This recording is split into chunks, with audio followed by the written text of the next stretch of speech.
আসসালামু আলাইকুম। My name is Mohammad Imran Hossain. Dear viewers, আমরা অনেক সময় অনেকের মুখে বলতে শুনি যে পুলিশ 54 গ্রেপ্তার করেছে। আসলে আমরা অনেকেই জানি না যে এই 54টা কী জিনিস, এই 54 এর মধ্যে কী আছে, কী কারণে এই 54 এর বিধান বলে পুলিশ একজন মানুষকে উইদাউট এনি অ্যারেস্ট ওয়ারেন্ট গ্রেপ্তার করে নিয়ে যাচ্ছে। আসুন আজকে এই 54 সম্পর্কে বিস্তারিত আলোচনা। একজন পুলিশ কিভাবে একজন ব্যক্তিকে গ্রেপ্তার করবে, একজন পুলিশ গ্রেপ্তার করার পরে কতক্ষণ তাকে আটকে রাখতে পারবে থানায়, এবং গ্রেপ্তার করার সময় সে কি কি সতর্কতা অবলম্বন করবে, একজন ব্যক্তিকে কি কারণে একজন পুলিশ গ্রেপ্তার করতে পারবে ইত্যাদি বিভিন্ন বিষয় নিয়ে বলা আছে আমাদের 1898 সালের ফৌজদারি কার্যবিধিতে। এই 1898 সালের ফৌজদারি কার্যবিধিতে মোট 565টি ধারা আছে। এর মধ্যে 54 নম্বর ধারায় বলা আছে যে একজন police without any arrest warrant একজন ব্যক্তিকে 9টি কারণে গ্রেপ্তার করে নিয়ে যেতে পারে।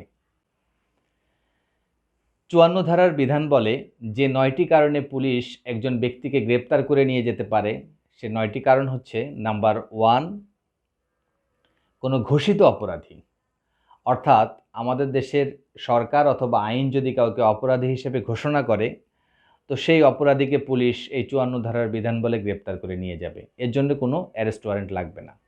নাম্বার 2, চোরাই মাল যদি কারো কাছে পাওয়া যায় তাহলেও তাকে পুলিশ এই 54 ধারার বিধান বলে গ্রেপ্তার করে নিয়ে যেতে পারে। নাম্বার 3, ঘর ভাঙার সরঞ্জাম যদি কারো কাছে পাওয়া যায় এবং পুলিশ জিজ্ঞাসা করার পরেও যদি সে সঠিক উত্তর দিতে না পারে, দেন পুলিশ তাকে গ্রেপ্তার করে নিয়ে যেতে পারে, এই 54 ধারার বিধান বলে। নাম্বার 4, কোনো আমলযোগ্য অপরাধের ক্ষেত্রে, অর্থাৎ কোনো এলাকায় কোনো একটি আমলযোগ্য অপরাধ সংগঠিত হলে পুলিশ যদি কাউকে সন্দেহ করে তাহলে তাকে গ্রেপ্তার করে নিয়ে যেতে পারে।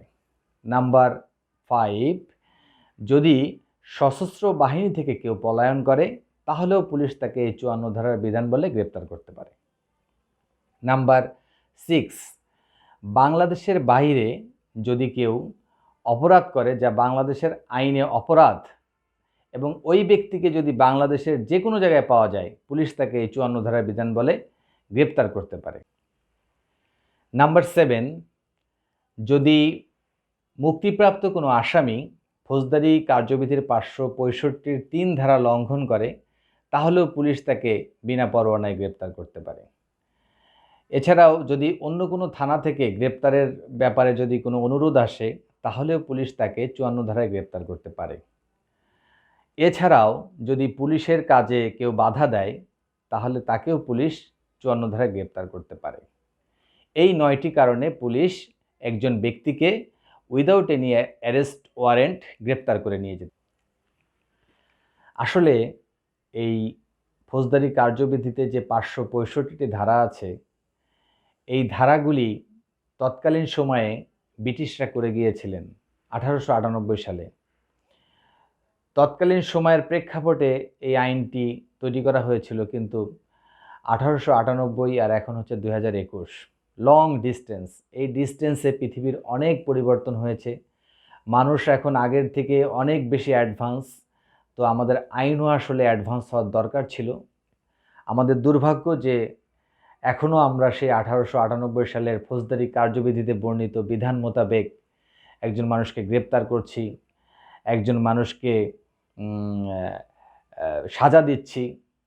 তো আসলে এই আইনগুলো পরিবর্তন হওয়া উচিত, এগুলো সময়ের দাবি। আমরাও আশা করছি যে অবশ্যই এই আইনগুলো সংশোধন হবে, নতুন করে আমাদের সামনে আসবে। আজ এ পর্যন্তই। পরবর্তীতে আমি আরেকটি নতুন বিষয় নিয়ে আপনাদের সামনে হাজির হব। তো আপনাদের কাছে আমার একান্ত রিকোয়েস্ট, আমার চ্যানেলটিকে আপনারা সাবস্ক্রাইব করে দিন, যাতে আমি যে ভিডিওটি তৈরি করি সেটি আপনারা তৎক্ষণাৎ নোটিফিকেশন আকারে আপনাদের সামনে পেয়ে যান। ভালো থাকবেন, সবাইকে ধন্যবাদ। খোদা হাফেজ।